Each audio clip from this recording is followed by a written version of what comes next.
We have a wonderful gathering of people in this room and some in the overflow room, but I think we should begin. I'd like to wish everyone a Happy New Year. I wish that to our students, to our faculty, and our guests, and to welcome you all to the first event of the spring 2012 term. Tonight's speaker is Douglas Durst, the Edward P. Bass Fellow in Architecture. The Bass Fellowship was made possible by a generous gift of endowment from Ed Bass, a 1968 graduate of Yale College and a member of the class of 1972 in the School of Architecture. As Senior Fellow of the Yale Corporation, Ed Bass plays an important role in the governance of the university, a very important role. His counsel is especially valuable as the university addresses stewardship responsibilities for its extraordinary collection of architecture while simultaneously moving forward with new buildings. Since his graduation from Yale, Ed Bass has concentrated his professional life on two preeminently important issues: environmentalism and urbanism. His work as an environmentalist extends from his founding of the Biosphere experiment in Oracle, Arizona in 1991, to his catalyzing role in the transformation of Yale School of Forestry and Environmental Studies, turning it into a preeminent force in research and advocacy. As a developer, Mr. Bass's Sundance Square was responsible for the revitalization of the once moribund core of Fort Worth, Texas, transforming it into a collection, transforming a collection of derelict historic buildings into a lively entertainment destination, and subsequently adding and attracting new construction, including skyscraping office towers, large-scale apartment houses, and important cultural facilities. The Bass Fellowship enables the school to pair a leading developer with resident or visiting faculty offering an advanced studio. Such pairings make possible within the school the kind of interchange between sophisticated architects and sophisticated market-based clients that characterizes much of the best work being done in the field today. This interdisciplinary approach between designer and developer parallels other efforts we are making actively to bring together in our studios the diverse strands of modern life that constitute the bedrock of contemporary building practice. In addition to property developers, our studios also include landscape architects, engineers, and environmentalists who work closely with faculty and students, design faculty and students. Gerald Hines was the first Bass Fellow in 2005, teaching alongside Stefan Bainish. Bass Studios have united the developers of Stuart Lipton of London with Richard Rogers and Chris Wise. Roger Madlin, Chief Executive of Argent, a London-based property development company, with Dimitri Porphyrios and George Knight. Nick Johnson of Urban Splash from Manchester, England, with the London-based firm FAT. Charles Atwood of Harrah's, the Las Vegas-based gaming and entertainment company, with Washington, D.C. architect David Schwartz. Catherine Farley, Senior Managing Director of Tishman Speyer, with Deborah Burke. And last year, Vincent Lowe of Hong Kong, with Paul Katz, Jamie von Klemperer, and Forth Bagley of the firm KPF. Each of the Bass Studios has been documented in a publication beginning with Poetry, Property and Place, published in 2006, and most recently Urban Interventions, Sao Paulo, documenting the Farley Burke studio.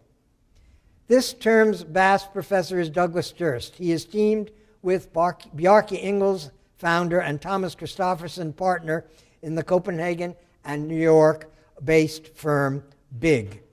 We welcome Bjarke and Thomas and look forward to a great studio. We welcome as well Douglas Durst, who is one of New York's most environmentally sensitive developers, maybe New York's only environmentally sensitive developer. A third generation of his family to lead the Durst Organization, he assumed the role of president in 1992, a position he held until 2010 when he became the company's chairman. Mr. Durst was born in New York City and is a 1966 graduate of the University of California at Berkeley. Returning to New York, he completed 2 years in the Urban Studies program at New York University before joining the Durst Organization, learning the business from his father, Seymour, and his two uncles, Roy and David.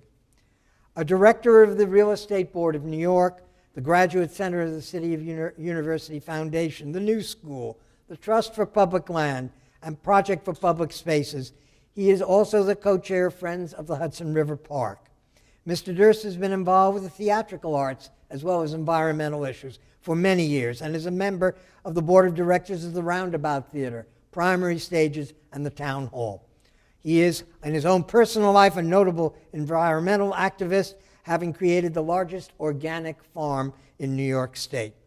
Recognized as a world leader in the development of high-performance and environmentally advanced commercial and residential property, the Durst Organization was founded in 1915 by Joseph Durst, the owner, manager, and builder of 13 million square feet of premier Manhattan office towers and 2 million square feet of residential properties. It recently finished the most environmentally advanced skyscraper in the United States, the 2.1 million square foot LEED Platinum Bank of America Tower at 1 Bryant Park, formerly known as 42nd Street and 6th Avenue. In May 2011, the Durst Organization closed a joint venture agreement with the Port Authority of New York and New Jersey for an equity interest in One World Trade Center that will make it the managing partner of the 3 million square foot tower with responsibility for tenant leasing, tenant fit-out, and ongoing property management. I know you join me in looking forward to tonight's lecture, which will be followed by a reception in the Architecture Gallery where you are all invited to meet our speaker over refreshments and to enjoy the exhibition Gwathmey Siegel, Inspiration and Transformation. Now, please welcome Douglas Durst, 8th Edward P. Bass Visiting Fellow, as he delivers the lecture Sustainable Development and the Durst Organization. Douglas.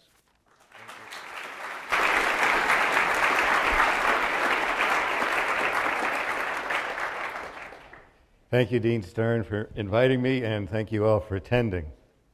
Dean Stern gave most of my speech, but I'm going to go ahead anyway. Occasionally, I am asked the secret to my success. Most people assume that my secret is I did an excellent job in choosing my parents. Indeed, an article in Business Week magazine described me as having been born on third base, spending my youth trying to steal second.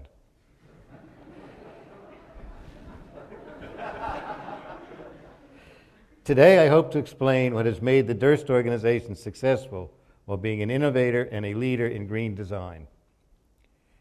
And I can assure you that it takes much more than being born into it. I guide my family's business by ensuring that there's an alignment of interest in building the best we can and keeping our buildings that way through hard work, tenacity, perseverance, listening and paying attention, timing, and treating others as you would like to be treated. I have to admit that a little luck always helps.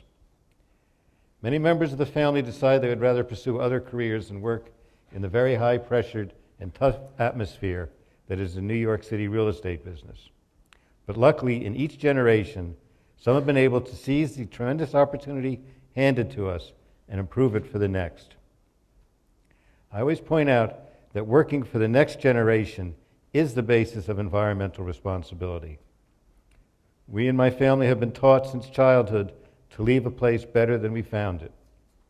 My grandfather, Joseph Durst, arrived in New York in 1902 from what was the Austro-Hungarian Empire and is now Poland. He was 20 years old, a tailor by training, and had sewed his life savings of $3 into the lapel of his coat. He joined his older sister Kyla and began working as a peddler of clothing on Manhattan's Lower East Side. In 1905, he accumulated the resources necessary to start a children's clothing business with a partner, Hyman Rubin. This is a copy of their partnership agreement. It's a page and a half. For comparison's sake, here's our joint venture agreement with the Port Authority for One World Trade Center.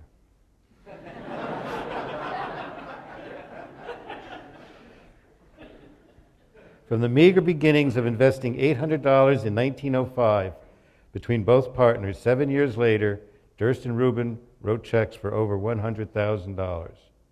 During Joseph's business in manufacturing and selling children's clothing, he was often asked advice about real estate, and he soon realized that he could do better in real estate. In 1907, Joseph married Rose Friedwald. They moved to Mount Vernon, began having children, and prospered. My grandparents were so well liked and respected in Mount Vernon that there's still a street called Durst Place. This is their Mount Vernon home.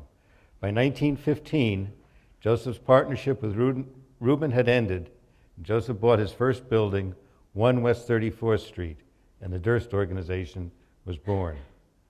My grandfather was an innovator and a risk taker. He left his homeland for America, started a business 3 years after he arrived, and then jumped into real estate based on what he had learned in the Shimada business. To succeed in real estate, you must be willing to take risks, but these must be calculated risks, risks based on study and diligence. Most builders build the same building over and over because there's less risk. We always try to build a better building than our last, but we spend time and money investigating improved methods. We're not always successful, but if you do not make mistakes, you can never learn. The very first project I was involved in with my high school friend, Eli Zaber, was a dismal failure, but I learned more from that than I could in any other way. From that disaster, Eli decided to stay in with the food business. It became a greater success on his own, and I put the lessons I had learned into my own family business. From 1915 until 1945, Joseph Durst bought, sold, and traded parcels in South Midtown Manhattan, acquiring business acumen, relationships, and a keen understanding of New York real estate. He also became a prodigious philanthropist and a leader in New York's Jewish community. Here you see him with Mayor LaGuardia engaging the camera in a very postmodern way. In 1943, my grandfather purchased 205 East 42nd Street, a loft building which had been built in 1927, which was being used more for office space at the time. Shortly thereafter, my father Seymour and my uncles Roy and David joined him in the business, and they started thinking about New York real estate in a completely new way. We still own and operate this Class A office building, but we've rebuilt it 4 times. Soon after acquiring 205 East 42nd Street, my Uncle Roy wanted to install a new technology into the building, air conditioning. He asked a few brokers what they thought of the idea and was told it was just a waste of money because when it gets hot, everybody goes home. In the early 1950s, my father Seymour and my uncles Roy and David began taking a more active role in the business. They worked side by side, but in 3 distinct functions: development, construction, and management. Recognizing that the demolition of the elevated train would transform 3rd Avenue from bars and flop houses into Manhattan's next commercial corridor, the organization began aggressively assembling and then selling development sites to the other real estate families. My family assembled the sites of almost every office building from 38th Street to 51st Street on the east side of 3rd Avenue. In 1955, my father and uncles decided that they were no longer being paid a fair price for the assemblage, decided they could build as well as the others. This caused the head of one of the other real estate families to call my grandfather and ask, "Joe, do you know what your sons are doing?" To which he replied, "Of course, and it's their decision."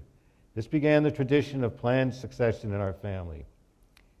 Indeed, 2009, I stepped down as president to begin our transition, and I also wanted the opportunity to say I was retiring so I could spend less time with my family.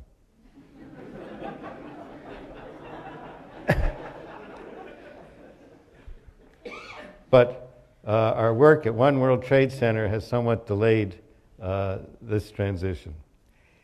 In 1958, my grandfather, father, and uncles finished our first office building at 655 3rd Avenue. And I was just mentioning to Dean Stern that Paul Rudolph had his last office in that building in a penthouse. Between 1958 and 1969, my family built office towers at 675, 733, 757, and 825 3rd Avenue.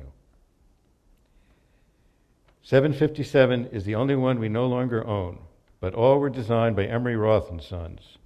From Richard and Emery Roth, we learned the importance of the inside of a building, and in particular, the efficiency of the core. At the end of the 60s, my father and uncles realized that Midtown Manhattan was once again expanding, and that 6th Avenue was the next frontier. In 1969, we opened 1133 Avenue of the Americas, another Roth building, and began assembling sites along 6th Avenue in and around Times Square. It was at this time I made my first solo foray into Manhattan real estate. After looking at a number of buildings in Soho, I surmised, despite their rock-bottom price, that no one would ever want to live in such an industrial area. And instead partnered with my high school buddy Eli Zabar on a renovation at West 78th Street. It flopped. We were about 5 years too early. We did, however, win an AIA award for the renovation. Excuse me.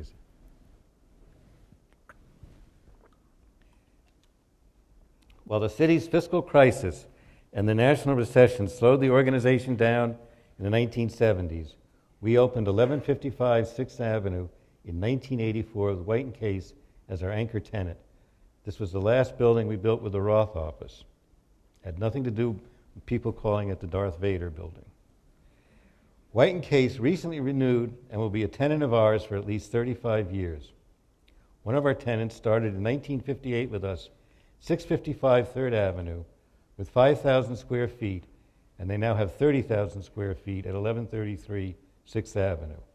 We form long-lasting relationships with our tenants because we realize we are a service business. Our management philosophy is good service at a good price. We make our money from rent, from the deal we strike in the beginning, not by overcharging for additional services because our tenants are captive during the term of their lease. In 1982, my cousin Jody joined the company, and we began to take a more active role in the management. In 1989, we completed the U.S. Trust Company building at 114 West 47th Street, designed by Fox and Fowle. In 1992, I succeeded my father as president of the Durst Organization. It was during this period that Jody and I began integrating our family's strong commitment to the environment into our buildings. All members of my generation were taught by our grandparents to leave places better than we found it, and we adopted this as our company's unofficial model into the design and operation of our buildings. While the company always made its mark as innovators in development and design and operation of our buildings, my cousin and I began to explore sustainability in buildings in the early 90s. We began a process of retrofitting our buildings with energy-efficient lighting and less environmentally damaging HVAC systems.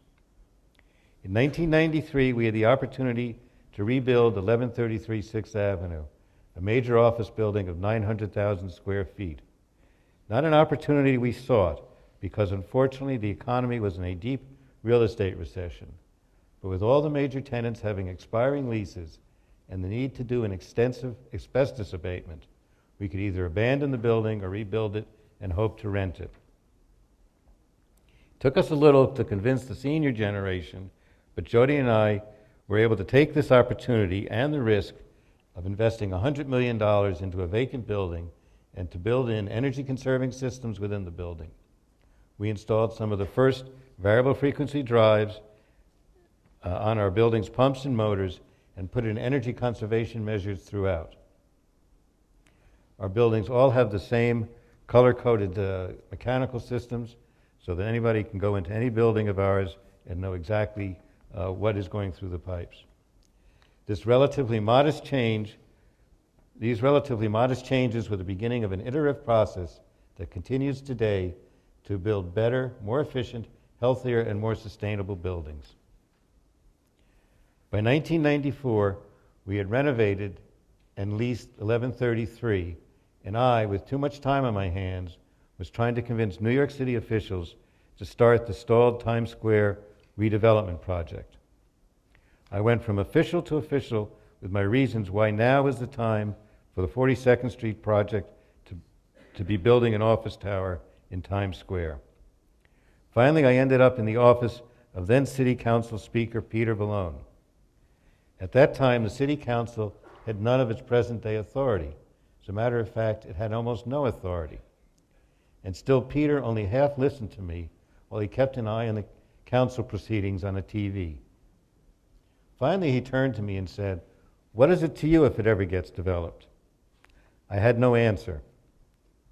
That night, I could not sleep while Peter's question replayed in my mind. Around midnight, the answer suddenly occurred to me. We could offer to build the buildings. I reasoned, if we offered to build, they would have to pay attention. I woke up my cousins and other members of the team and told them my solution. Of course, they thought this might be a little difficult since we spent 3 years suing to stop the project, and the developers and state blamed us for the delays. My cousin told me if I took an aspirin and went to sleep, I would feel better in the morning. But we persevered and convinced the city, state, and Prudential, who controlled the site, that we were serious. And because we were so familiar with the site from our litigation, we were able to create It's true, they had created a plan that was so complicated that we were the only ones who really understood it. We were able to create a plan that made sense for everyone. Once given the green light, we assembled a team of Fox and Fowl and Tishman Construction.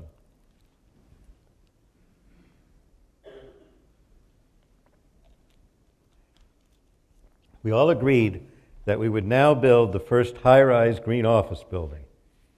None of us knew exactly what that meant. And so, at the urging of Bob Fox, we staged a series of off-site retreats to define what a green building is. And although I prefer the term environmentally responsible, it doesn't quite roll off the tongue. At the retreat, we included the architects, engineers, building operation personnel, project manager, construction manager, as well as representatives from Earth Day New York, Rocky Mountain Institute, and NRDC. We spent several weeks in all-day meetings, and after dinner and drinks, let loose ideas that we had previously kept to ourselves. And by the end, we had a blueprint for moving forward. We formed committees to investigate different issues, created a meeting schedule, and most importantly, got everyone to buy into the project, into the project's goal of building the best building we could. In the past, the project I worked on had meetings that were spent in the blame game. For hours, we would spend time while the architect would prove it was the contractor's fault that something was delayed or went wrong. And the next week, it was vice versa, and solutions were never found, just who was responsible for what was going wrong. Now we do not look for blame, only solutions. In the past, meetings were reserved for discussing problems. Now problems are addressed before the meetings and solutions are recommended and approved at meetings. This practice is an important part of making the design and construction process efficient, and efficiency is the heart of green buildings. We not only designed a fantastic building, but created a model for designing buildings that we follow for every project. 4 Times Square is a great building. It's architecturally distinguished, energy efficient, and a commercial success. When we finished in 1999, we were extremely proud of what we had achieved. We installed PVCs in the building's curtain wall and 400 kilowatts worth of fuel cells. We designed the building with mechanical space at the top and more efficient heating and ventilation and air conditioning systems. A steel hat truss and the additional weight of the mechanical floor at the top of the building acts as a counterweight and allowed us to use significantly less steel in the construction. We tripled the amount of outside air vented into the building and filtered out 90% of the particulate matter. We created a template to use as much local and recycled material as possible, and we insisted that all construction debris be recycled. This was unheard of at the time, and met with much resistance, but is now standard practice and substantially reduces costs. We had truly made a better building and a better building process. And while we had many successes, we learned a lot from our mistakes. We spent a lot of time and money on the PVCs, and today they generate about $400 a year in electricity. They power the light bulbs, the elevator lobbies, and mechanical floors. The life expectancy was 20 years, and the payback was 25. The fuel cells require a tremendous amount of maintenance, greatly depressing their economic viability, and in all likelihood, we will be taking them out within the next 5 years. At the time, we thought we had created a new and superior template, and no one would ever build a conventional building again. We were wrong. While we did establish a new paradigm, it would take almost a decade for it to be accepted in the mainstream. This time lag is partially due to the natural apprehension that change engenders, but also to one of the central challenges of sustainable development. Every building is unique.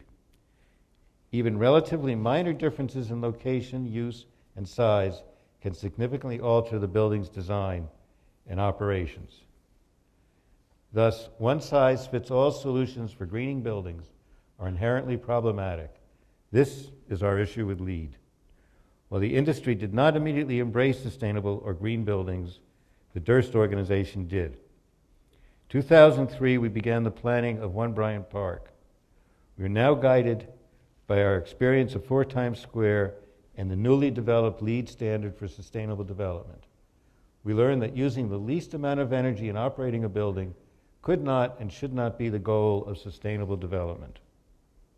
We learned that buildings are meant to be occupied and enjoyed, and if the goal is only to reduce energy consumption, the building itself will be inefficient, unpleasant, and ultimately unrentable.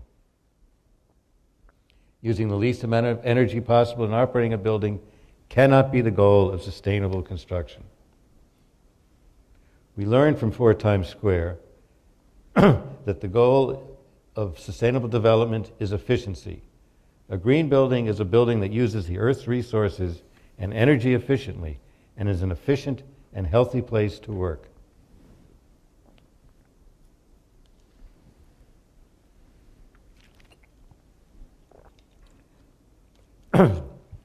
While the fuel cells at 4 Times Square did not perform as we had hoped, we very much liked the concept of generating power on site and using dual cycle energy generation to power our buildings.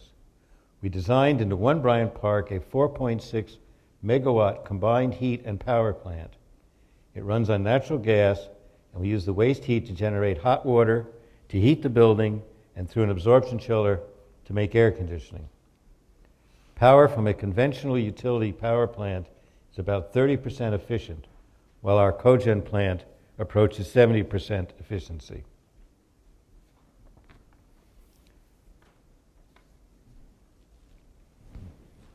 I hope you don't ask me to run through this. Because the cogen plant needs to run at 100% capacity 24 hours, 7 days a week for maximum efficiency, we designed it to work with a 40,000-ton ice storage system. At night, the cogen powers an electric chiller that, instead of producing chilled water to cool the building, chills 60 miles of plastic tube that freezes 43 tanks of water into frozen slush. It's called an ice farm because a frozen slush farm just doesn't sound so good either. In the morning, instead of running a chiller, we use our ice batteries to cool the building. This allows our cogen plant to operate continuously and negates the need to run an 800-ton chiller first thing in the morning to cool the building. A few weeks out of the year, the building is able to run on the ice storage system alone. These are our ice tanks. The plant required a steep capital investment, close to $30 million, but it performs brilliantly. And if we can hold off our local utilities' attempt to standby charge us to death, it will quickly pay for itself. As an aside, my daughter Helena would like me to say that methane can and should be easily harvested from food waste and agricultural waste through anaerobic digestion.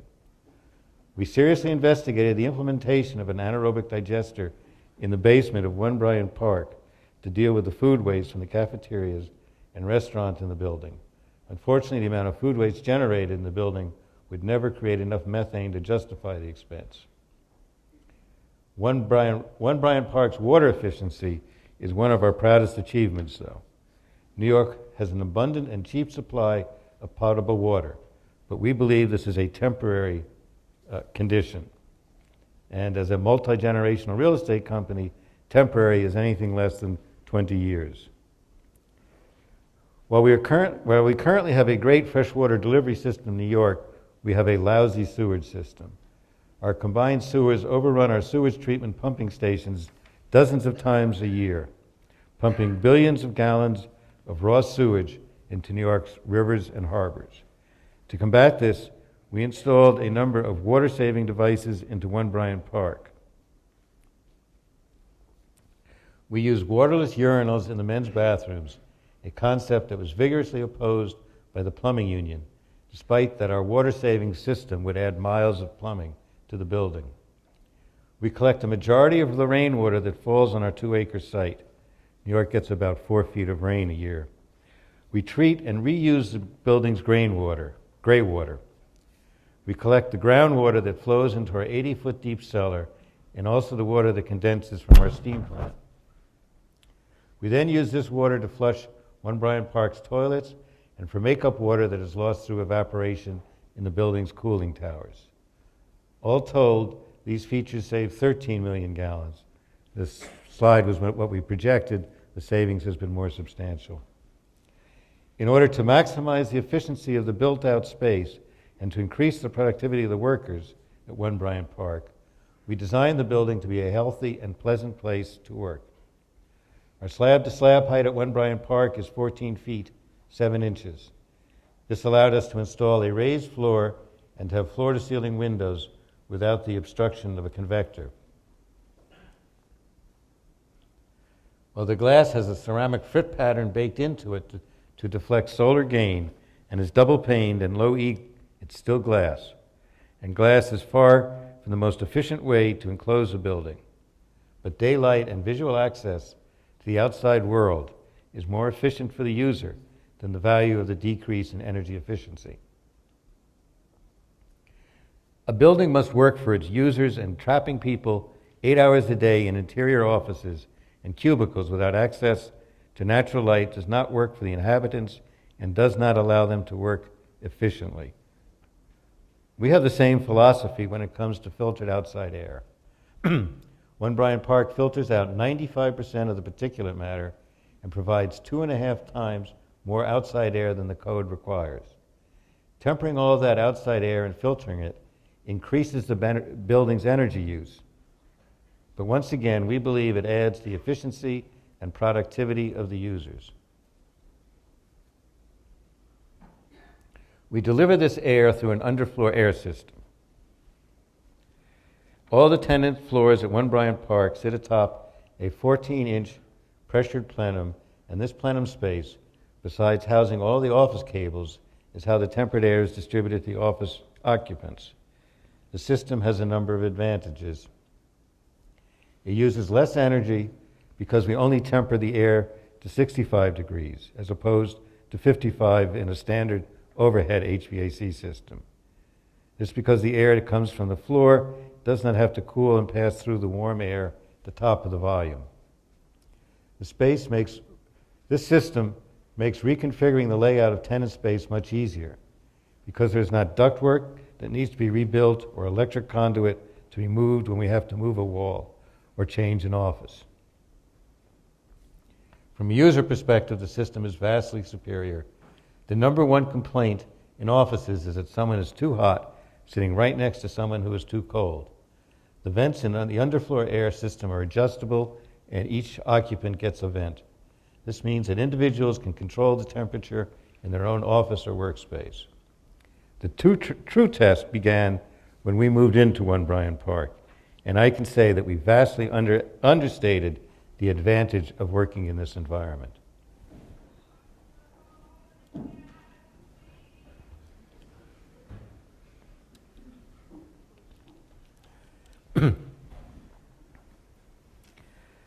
Over the last 50 years, the Durst Organization has gotten in and out of the residential business half a dozen times.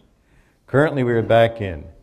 Today, with our partner Hal Fentner, we own approximately 1,700 residential units in Manhattan with another 1,200 in the pipeline. 2005, we opened the Helena, designed by FX Val, 600-unit LEED Gold rental building. The Helena was the first voluntary LEED residential building in New York City, and the first New York building with an affordable housing component to have a glass curtain wall, as opposed to masonry, usually brick exterior. We built a number of green features into the Helena, including a black water system, microturbines that supply hot water and electricity, and photovoltaic cells. In addition to sustainable technologies, we use concrete fortified with waste fly ash from the steelmaking process to reduce the amount of cement required in making concrete. This was particularly exciting for us because it reuses a material that is normally thrown away, as well as reduces the amount of cement needed to make concrete. The Helena is one of the first buildings to be built with it. When we built 4 Times Square, we were told it was too difficult and too expensive to use fly ash and concrete. But at the Helena, we insisted, and it ended up saving the contractor money. The use of fly ash concrete is now standard in most construction and is used in all our new buildings. We even won an award from the concrete industry. The microturbines took so long to get permitted that by the time we turned them on, they needed servicing. This is an endemic challenge of sustainable development. To build a green building, you are building a better building, and trying technologies that are unproved and untested. Sometimes this means that the products and methods are more expensive and time-consuming to install, and sometimes don't even work. But more often it means that there are no regulatory schemes available to permit these new technologies. That is what happened with our microturbines. We all know that Michael Bloomberg is a visionary when it comes to the environment. His Plan NYC 2030 is a blueprint for sustainable development of New York City. But even with great leadership at the top, introducing new technologies into the building and fire code is complex. New York City loves distributed generation, but even though we had a permit to install the microturbines, no one told that to the fire officer who showed up to permit our use of the microturbines. To him, it was a hazard that he wasn't familiar with and would in no way allow it to be turned on. Calls were placed, inquiries were made, and the fire department of New York pledged to write rules on microturbines. This took almost 3 years. And so by the time we did get it on, it was already broken. A couple of years after finishing the Helena, we opened the Epic at 125 West 31st Street, also by FX Val. It's a 400-unit rental building that shares space with a friary for the Franciscan Brothers and an American Cancer Society Hope Lodge. The Epic is LEED Gold, and while our other sustainable buildings were filled with innovative technology, the Epic achieves LEED quietly, cost-effectively by focusing on materials and technologies that by this time became easy to source and use. Everyone asks about the cost of building green, which in my opinion is a dumb question. No one asks how much more expensive it is to build a building with elevators or air conditioning. The green features pay for themselves. The real cost is the time it takes for the planning effort and investigation that must be done. But in this effort, many of our building practices that were considered green or a way to conserve resources has become ingrained into the work habits of our employees. I am fortunate to work with great people who truly care as much about the environment as I do. We now have a couple of very exciting projects in the hopper. Next year, we'll break ground on our first hotel project. As you can see, we don't yet have a final design for the project, but we're working with Cook plus Fox, who designed One Bryant Park, and we expect it to be an arresting design. Hopefully it won't tip over, too. Next door to the Helena, on West 57th Street, we've teamed up with a talented, young, and very charming architect and my good friend, Bjarke Ingels. Bjarke made my acquaintance several years ago in Denmark by asking me at a speech I was giving in Copenhagen, where my wife is from, "Why do all of your buildings look like buildings?" It was a good question, so good that I made Bjarke answer it himself. West 57th Street establishes a new typology for the Manhattan skyline. It combines brilliant architecture with a functional design that maximizes light, views, and air for the residents. The central courtyard is borrowed from a typical residential block in Copenhagen and will be a unique amenity for the residents. The courtyard, nearly half the size of a football field, will be a green space with views of the Hudson River, Manhattan south of 57th Street, and filled with areas for active and passive recreation. Both of these buildings will be sustainable. We are not yet sure if they will be LEED. LEED is a great standard and has brought the sustainable building movement a long way in a short time. But LEED is a standard, and my family and company has always had problems with standards and authority. We are steadfastly committed to sustainable construction and operations of our portfolio, but are contemplating creating our own process that will be more conducive to our innovative nature. For nearly a century, we have chartered our own course through New York City real estate. We have built in places others swore off, expanded when others retrenched, and built green before we even knew what it meant. Like building a sustainable building, there is no end goal for my family's company. It's all a process of building better and more efficient buildings and leaving this world a little bit better than how we found it. Thank you.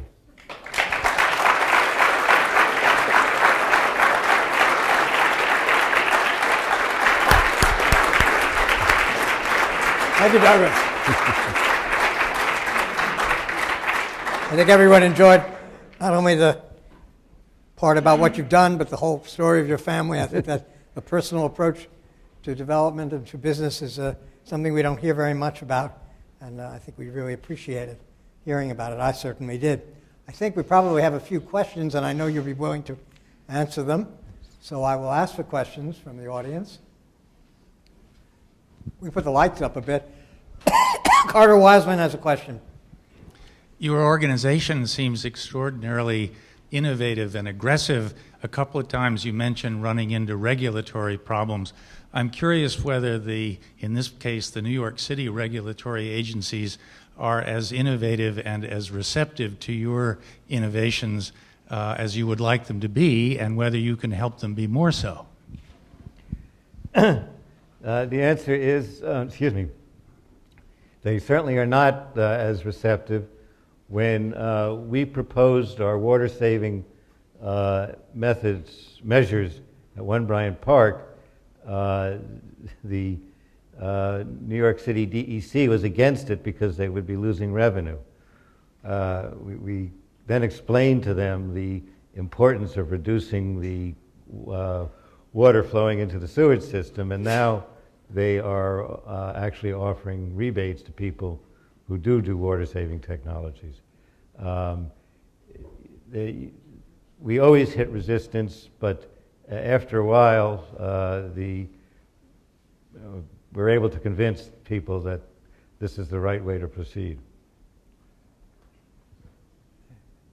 There's some more. There's a question way over there. We need to get a mic. It's coming. Thank you. You talked about increasing the productivity of the workers. How do you measure that productivity?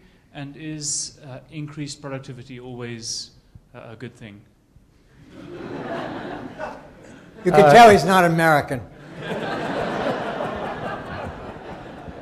When we were renting One Bryant Park, we met with two different investment companies, investment bankers. The first one, we told them how much more productive everybody would be working in a building with additional outside air and light, and they told us didn't matter. They couldn't be any more productive. They couldn't make any more money than they did. So the second one told us that this was the only building his wife would allow him to lease space in. The productivity is usually measured by sick days and absences. And studies have shown that this type of building can reduce, by that measure, increase productivity by between 10 and 15%. And I think just for everybody's health, it's an important factor, if for no other reason. It's a question right there, Ed. Yes, it seems like the buildings you've shown us are all on the island of Manhattan. I wondered if you've considered exporting your expertise abroad, for example, to New Jersey? Or even Brooklyn? We have looked at going outside New York. My father was known for saying that he would not buy a building he couldn't walk to, and I've always said, thank goodness he lived in Midtown Manhattan. But we have tried. We have looked at other places. We actually once tried to do something in Portland, Oregon, but discovered that real estate is local. We can go across the river. We are doing a project in northern Dutchess County, but so far we've only found things to do in New York, in Manhattan, excuse me. More questions? Phil?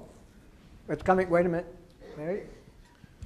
You mentioned on the 4 Times Square project, when you described a sort of typical dynamic between architects and contractors and the sort of blame game that goes on, you said you developed a different model for finding solutions as opposed to assigning blame. This is a topic of some conversation here at the school these days, and I'd like to hear a little bit more detail about what that model is and how it works. It starts with having these off-site retreats so that it's not within the work environment and where people can relate to each other as people rather than as architects or engineers. And we then try and get everybody to agree as to what the goals of the project are, and in particular to agree that we're not looking to find blame, we're only looking for solutions, and we're looking to build, as I said, what the best building that we can, a building that we're all going to be very proud of. And we've been very successful in doing that.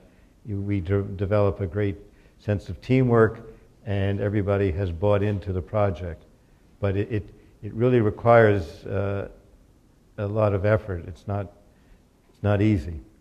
So is this more sociology, or is it manifest in, say, contract structures, compensation methods, risk management So strategies? it's if you want to call it, it's not anything that we do contract with a contractor or how people get paid, but we make sure that everybody involved in the project has the same goal of getting the building completed. And sometimes people will talk one way and act another, and then they're not involved in the next project. Kevin Roach?